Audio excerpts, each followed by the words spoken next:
la búsqueda de una criatura en las profundidades. Este monstruo podría medir cerca de 9 autobuses escolares. Un grave encubrimiento dentro de la Casa Blanca. Es aterrador que les hayan ocultado esto a los estadounidenses. Y la trágica historia de una femme fatal. Sus poderes seductores la llevaron a su desgracia. Estos son los misterios en el museo. Misterios en el museo. Londres, Inglaterra. Fluyendo a lo largo de esta antigua ciudad se encuentra el majestuoso río Támesis. Esta vía navegable tiene todo tipo de hitos británicos icónicos, los que incluyen el Globe Theatre de Shakespeare, la Casa del Parlamento y el puente Tower Bridge. Cerca del borde del río se encuentra un museo que honra a un notable estadounidense, la casa de Benjamin Franklin. El padre fundador vivió aquí por 16 años, mientras trabajaba para lograr la independencia de Estados Unidos. Actualmente, los visitantes pueden apreciar la casa tal cual la dejó Franklin. Entre sus artículos personales están su cartera de cuero y una carta dirigida a su hermana. Pero hay un objeto macabro que proyecta una sombra siniestra sobre la estadía de Franklin en la capital británica. Es de color beige y tiene bordes resquebrajados. Mide 20 centímetros de largo y 10 de alto tal vez. Solo cuando lo miras detenidamente, notas que es un cráneo humano. Estos restos conectan a Benjamin Franklin con una serie de horribles eventos que ocurrieron hace casi 250 años atrás. Muchos se preguntan si acaso el padre fundador de Estados Unidos tenía un lado más oscuro.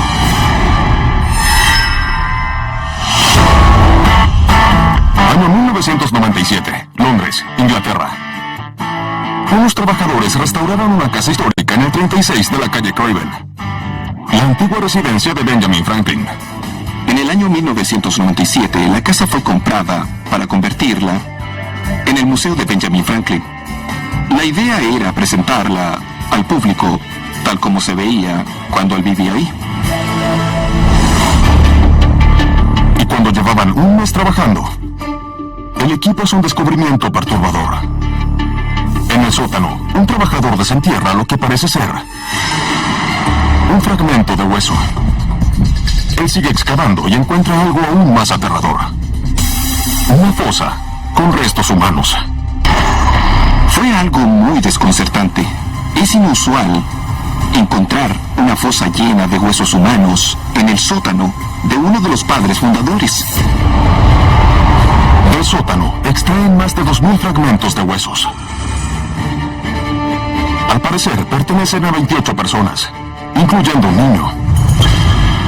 Pero eso no es todo.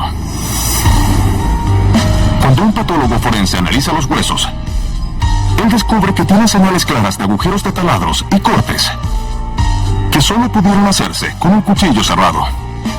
Esto demuestra claramente que los cuerpos habían sido mutilados. Los investigadores están perplejos. ¿Por qué aparecieron restos humanos en el sótano de Franklin? Y lo más importante, ¿quién los enterró ahí? Para averiguar cuándo los huesos fueron enterrados, los investigadores envían muestras al laboratorio para datación por radiocarbono. Los resultados son sorprendentes. Ellos determinaron que la fecha de los huesos correspondía exactamente al tiempo en el que Ben Franklin vivió ahí. ¿Benjamin Franklin era un asesino en serie? Las noticias con el descubrimiento desatan una tormenta mediática.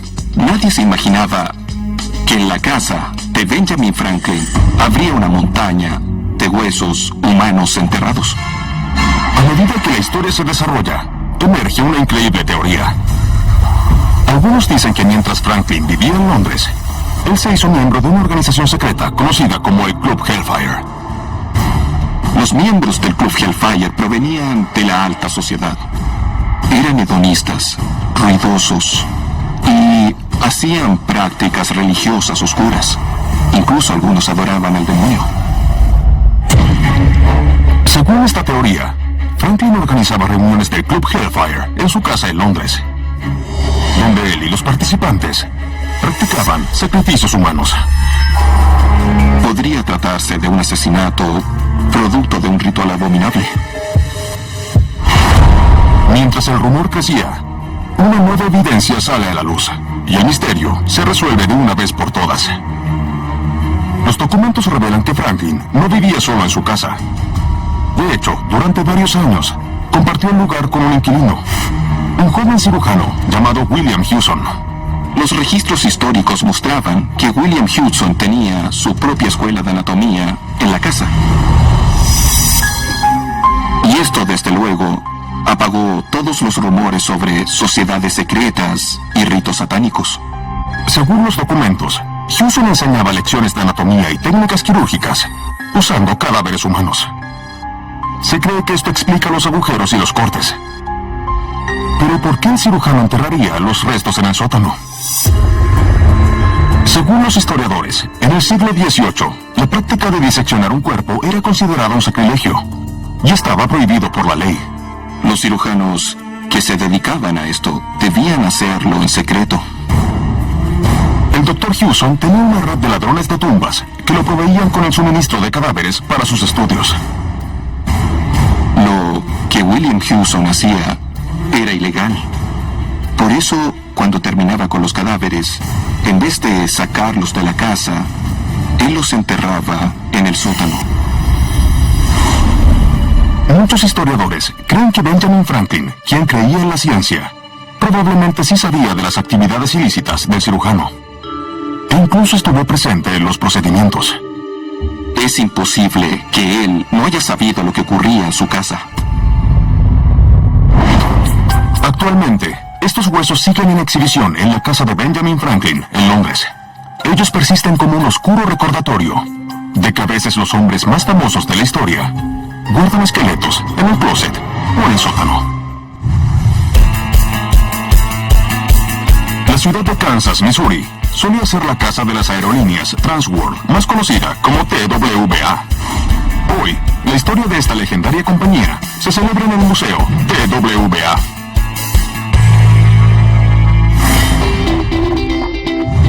Su colección incluye el uniforme de una azafata del año 1968, un menú de primera clase y un modelo a escala del Boeing 747 TWA.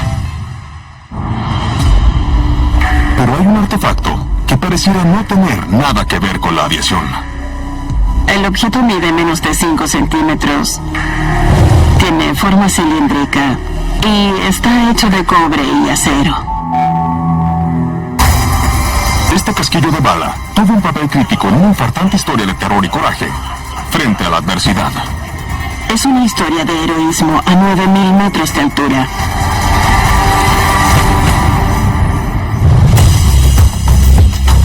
De junio, año 1985. El vuelo TWA 847 despega desde Atenas, Grecia, con destino a Roma, Italia. A bordo van 139 pasajeros y 8 tripulantes. Mientras el avión sube buscando la altitud adecuada, todo parece ir en orden. Pero de pronto, se oye un alboroto. 2 hombres se levantaron de sus asientos blandiendo armas. Los hombres gritaban en árabe y los pasajeros aterrados no podían entenderles. Luego, una mujer intenta hablarles. Era una azafata alemana llamada Uli Derrickson. Uli intenta hablar con los hombres en inglés, pero no responden. Así que prueba con alemán y se da cuenta de que uno de ellos la entiende. En ese momento todo recaía sobre Uli. Ellos le dijeron que todos eran rehenes hasta que 50 de sus compatriotas encarcelados en Israel fueran liberados. Los hombres le exigieron a Uli que le dijera al piloto que desviara el viaje hacia Beirut.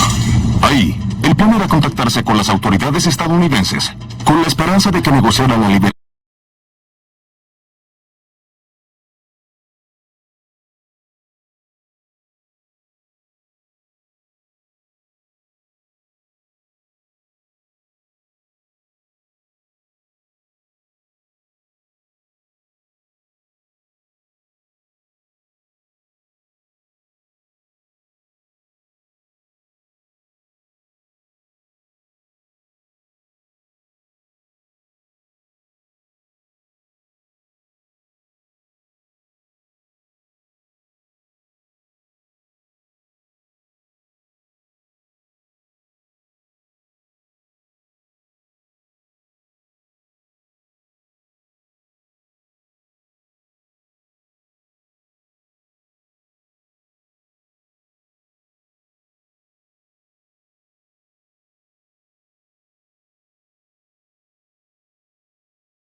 tripulación cuenta que es la única que podría detener la masacre.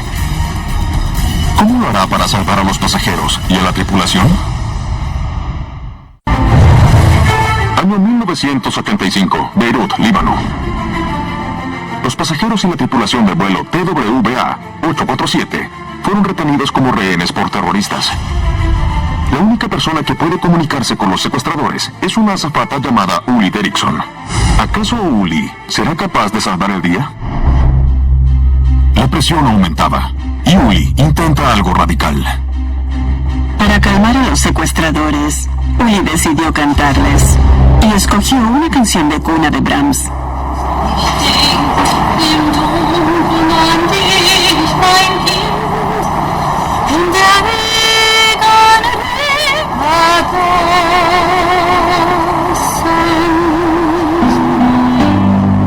Luego, ella apela a su humanidad y les habla de su familia.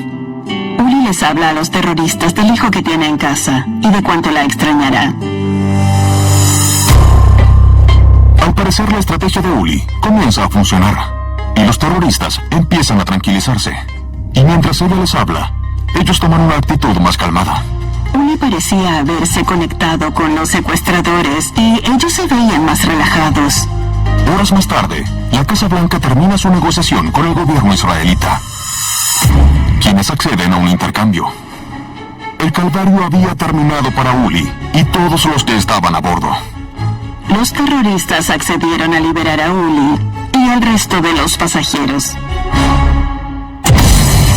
Uli Derrickson se convierte en una heroína por su contribución arriba del vuelo 847. Gracias a las negociaciones con los secuestradores, ella logra salvar más de 100 vidas. Actualmente, en el Museo TWA, este pequeño casquillo recuperado del avión recuerda la historia del triunfo de una mujer sobre una aterradora experiencia en el cielo.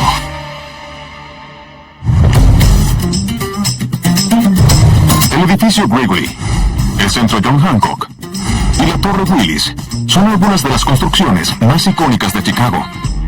Y por eso la Ciudad del Viento es celebrada como el lugar donde nacieron los rascacielos. Pero entre estas famosas estructuras se encuentra una institución poco conocida, el Museo y Biblioteca Militar Pritzker. Su colección incluye cuchillos usados por soldados británicos en la década de 1940, instrumentos quirúrgicos de la Guerra de Vietnam y una medalla de honor de la Fuerza Aérea. Pero hay un objeto que no tiene un vínculo evidente con el campo de batalla. El objeto mide 23 centímetros de alto y 15 de ancho.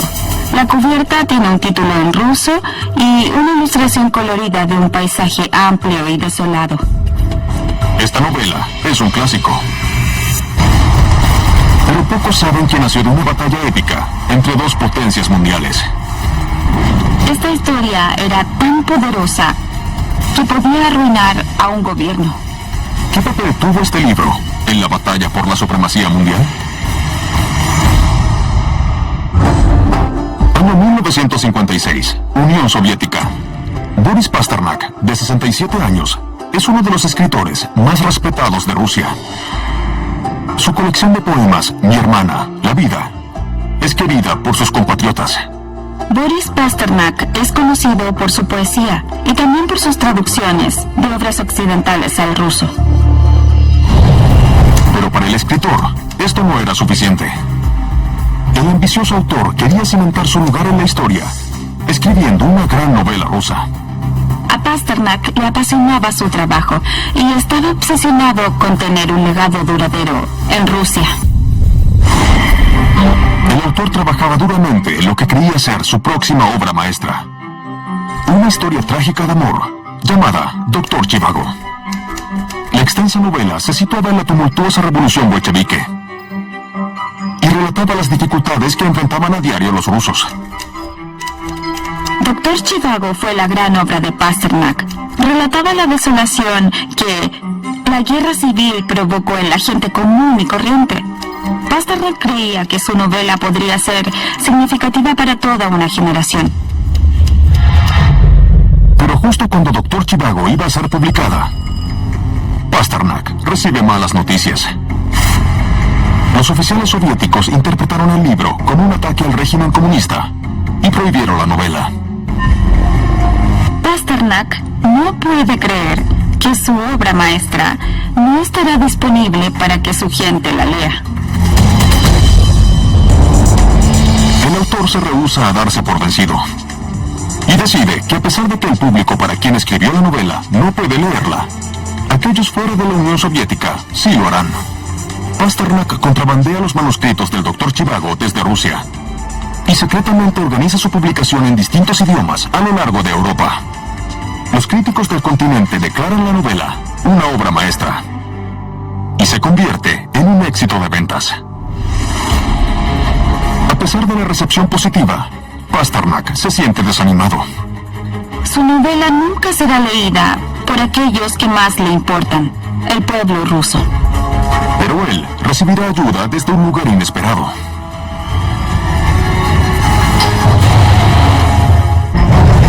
Década de 1950.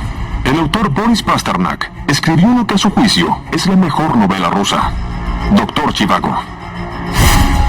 Pero las autoridades comunistas censuraron el libro, lo que significa que sus compatriotas tal vez nunca puedan leerlo.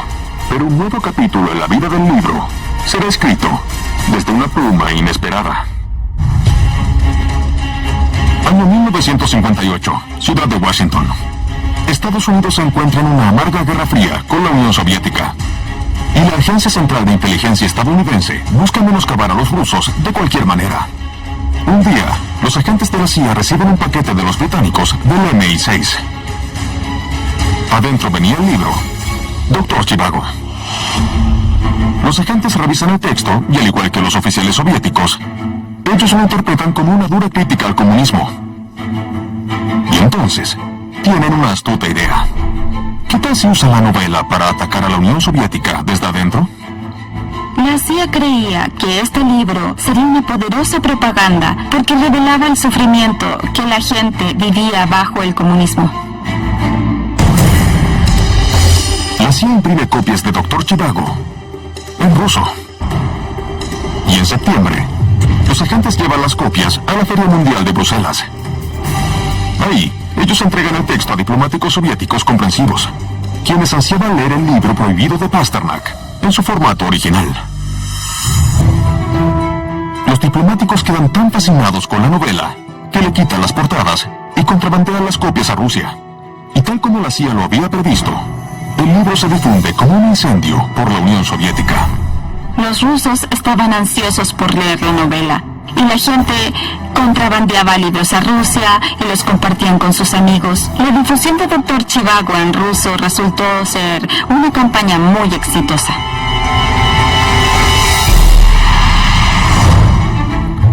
Un mes después de que el plan de la CIA se pusiera en marcha, Boris Pasternak gana el prestigioso Premio Nobel de Literatura. Y la demanda por su libro se dispara, incluso en su país natal. Finalmente Pasternak logró su objetivo y más. Dr. Zhivago fue publicado en ruso, italiano, francés, alemán e inglés y fue un éxito de ventas a nivel mundial. Dr. Zhivago fue considerada una de las más grandes novelas del siglo XX. Y actualmente, esta copia de la primera edición en ruso oficial se exhibe en el Museo y Biblioteca Militar Pritzker.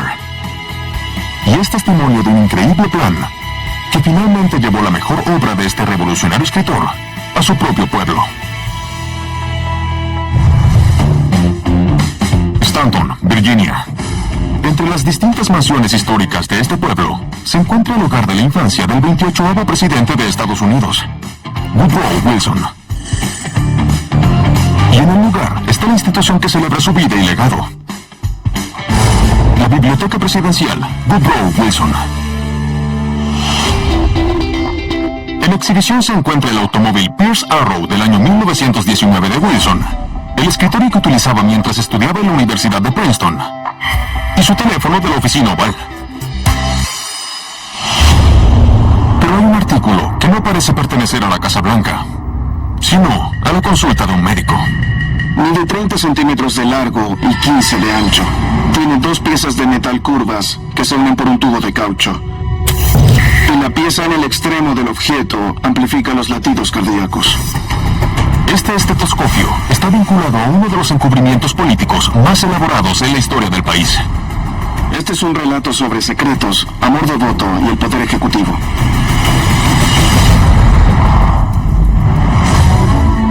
Año 1919, Ciudad de Washington.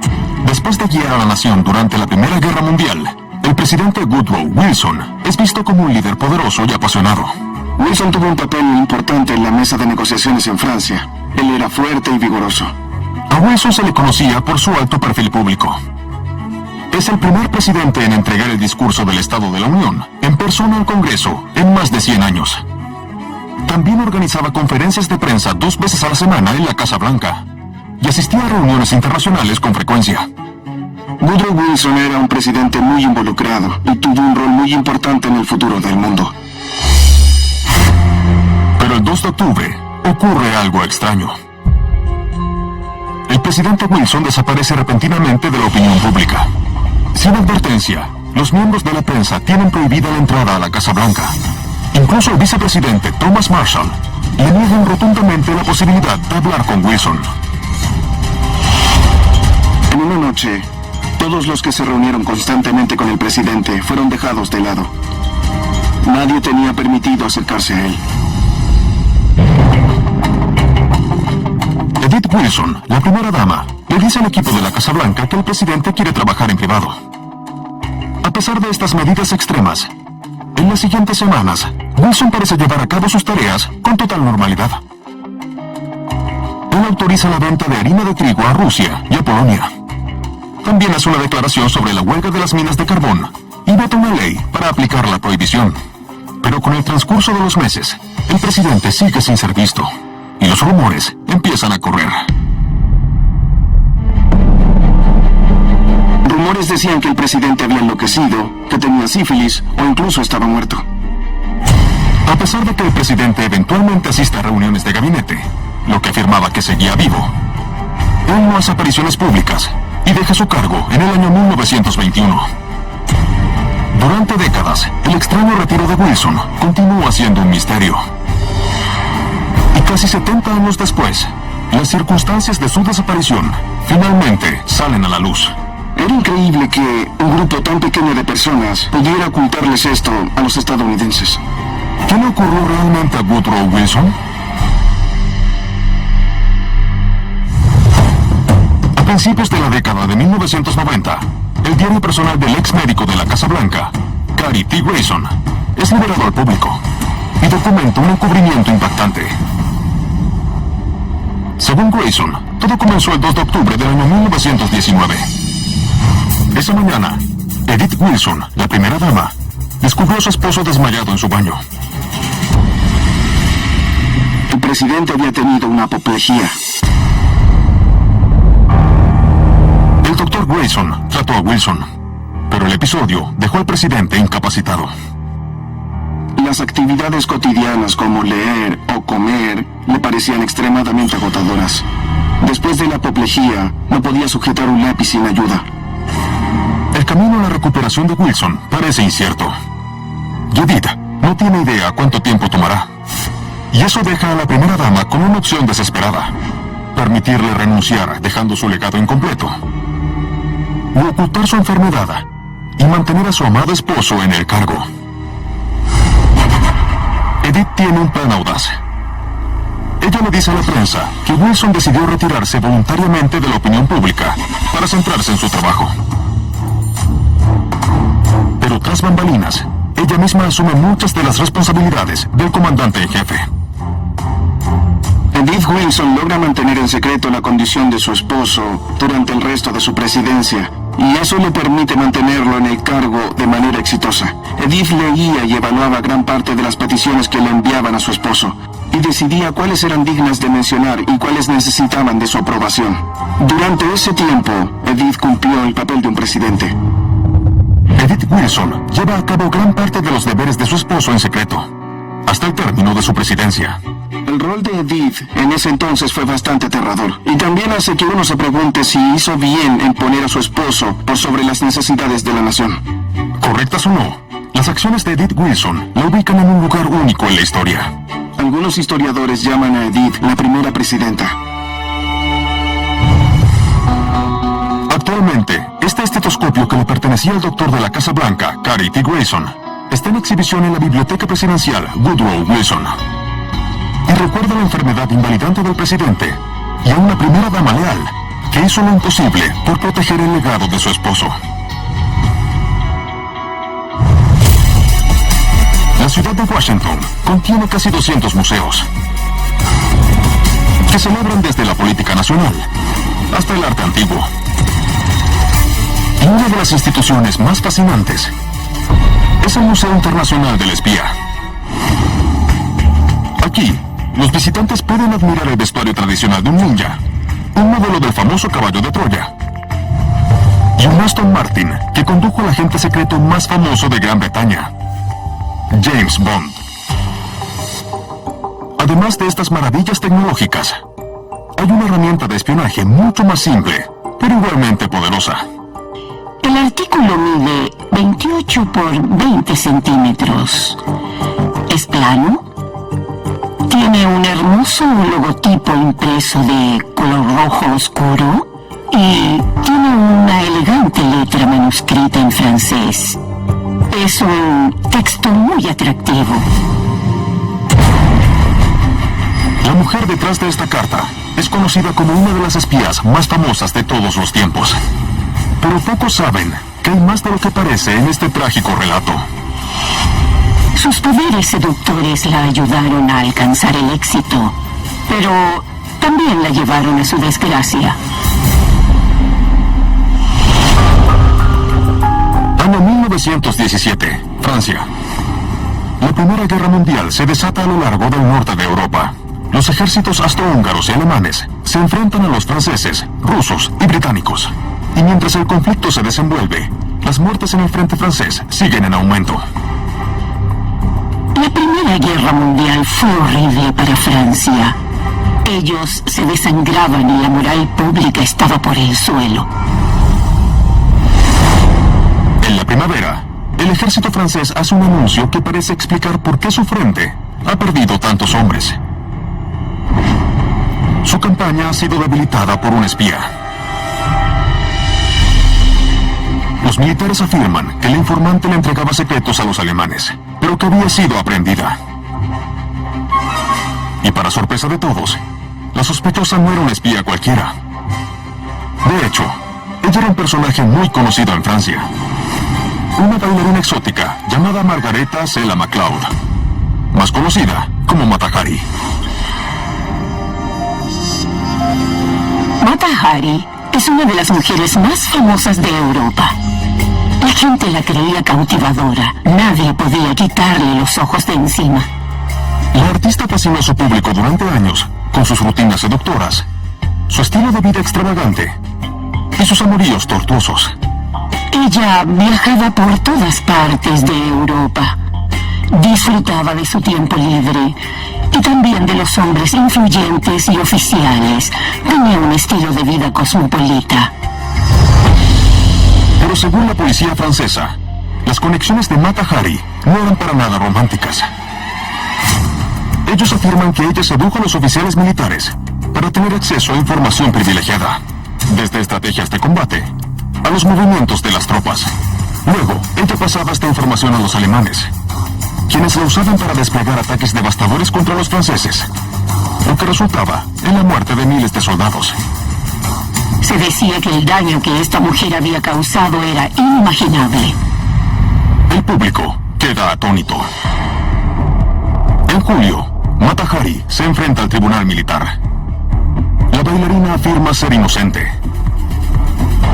pero la evidencia dice lo contrario.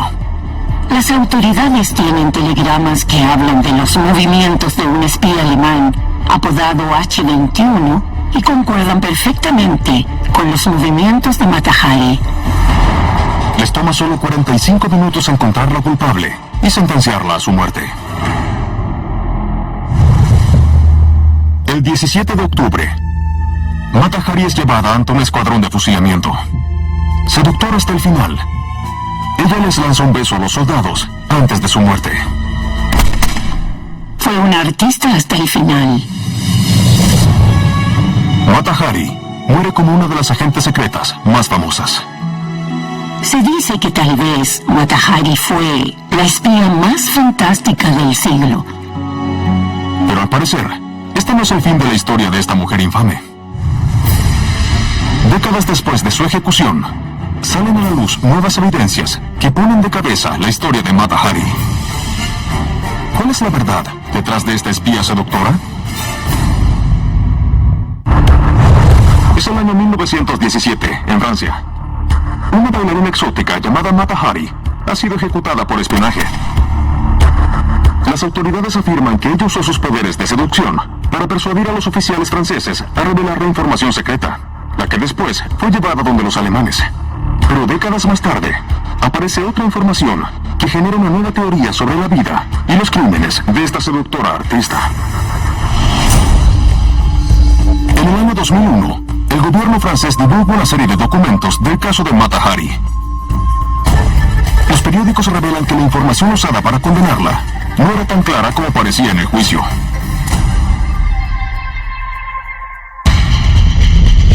De hecho, los telegramas que sellaron el destino de Mata Hari no demuestran lo que el gobierno francés dijo, para nada. A pesar de que parecen capturar los movimientos de la mujer por Europa, ninguno de ellos contiene secretos militares franceses. No hay evidencia de que ella haya divulgado secretos a Alemania. Además de eso, los documentos sugieren que Mata Hari era de hecho una espía para Francia. La única evidencia que había de intercambio de información fue cuando recibió datos alemanes que luego los entregó a Francia. Así que ella espiaba para los franceses. Los telegramas sospechosos hacen que los historiadores lleguen a una increíble conclusión. Mata Hari fue incriminada. Pero, ¿por qué le tendieron una trampa a la bailarina? Algunos creen que el gobierno francés debía culpar a alguien por su lamentable desempeño durante la Primera Guerra Mundial. Y Mata Hari era el chivo expiatorio perfecto. Era exótica y extranjera. Además, dormía con quien quisiera. Era fácil para todos creer que era una espía. Cual fuera la verdad, el legado de la sirena continúa. Mata Hari se convierte en el símbolo de la femme fatale. Es una espía seductora que puede obtener información de cualquier persona usando sus encantos. Actualmente, esta carta que Mata Hari escribió a uno de sus amantes se encuentra en exhibición en el Museo Internacional del Espía en la ciudad de Washington. Y da cuenta de una belleza enigmática, cuyos poderes seductores pudieron llevarla hasta su muerte. New Bedford, Massachusetts. En el año 1841, el autor Herman Melville zarpó desde este pueblo a una expedición que inspiró su gran novela, Moby Dick. Actualmente, la historia náutica de la zona se exhibe en el Museo Ballenero de New Bedford.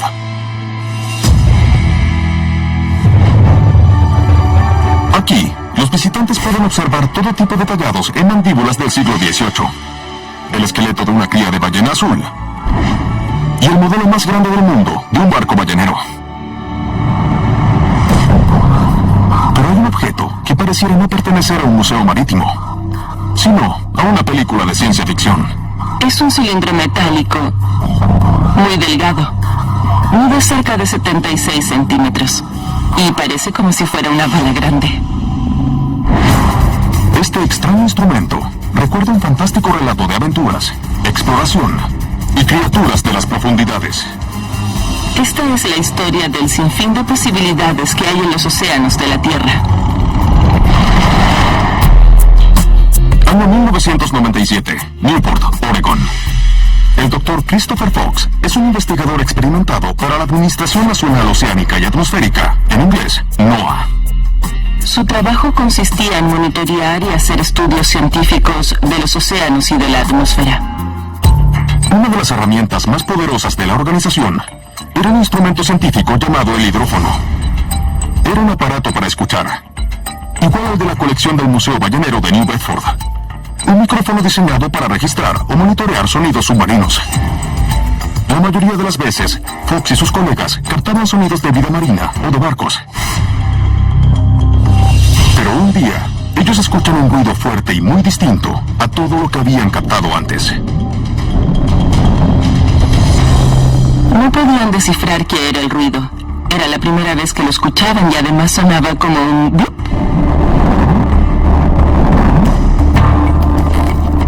Luego, los científicos apodan el extraño sonido como el bloop. Y según sus registros, este ruido parecía originarse a casi 5.000 kilómetros de distancia. Fox está sorprendido.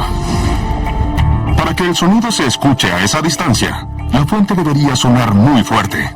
Cuando se encuentra algo tan anormal, la gente tiende a tomarse un momento para pensar qué puede ser. El patrón del sonido es aleatorio y corto, lo que no concuerda con el zumbido que generan los submarinos u otras máquinas hechas por el hombre. Y tampoco concuerda con el patrón de un temblor submarino, volcán, ni cualquier otro fenómeno geológico. No sabían de dónde provenía el sonido. Después de descartar la explicación simple, aparece una nueva posibilidad, bastante estrafalaria. El sonido puede ser producido por una criatura marina desconocida.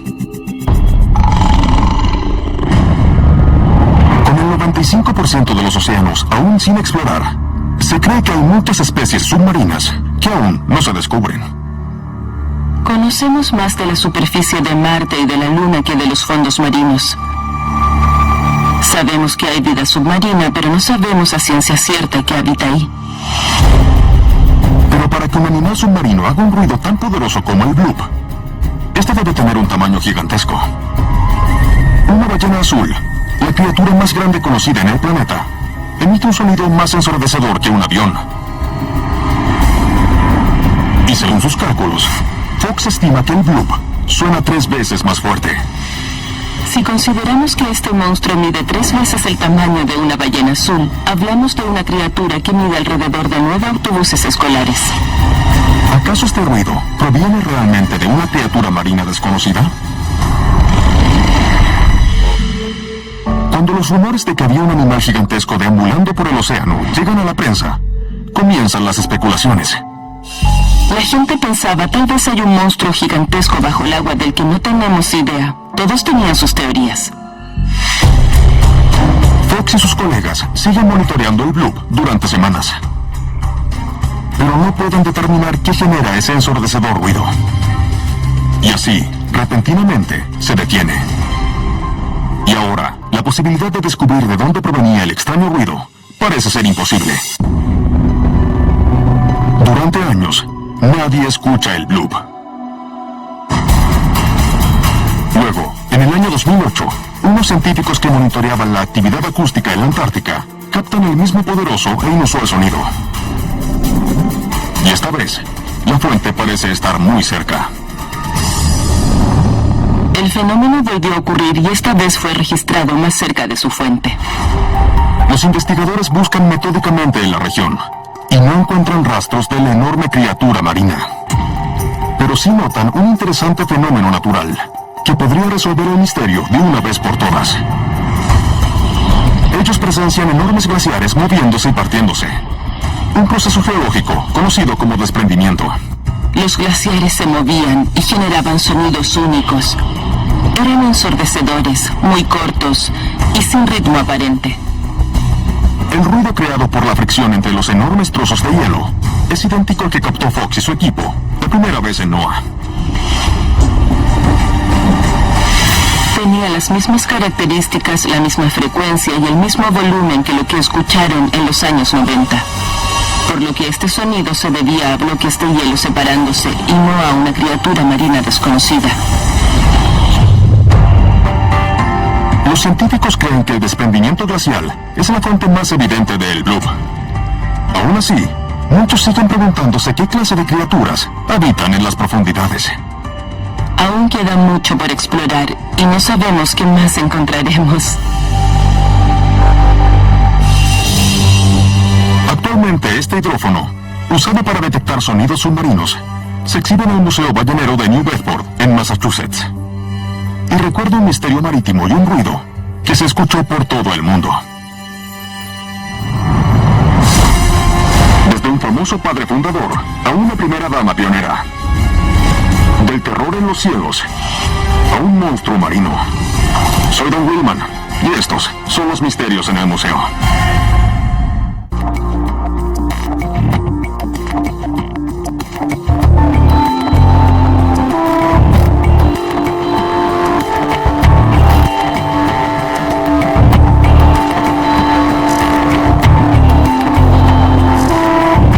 Versión en español, Doblajes Internacionales Tint, Santiago, Chile.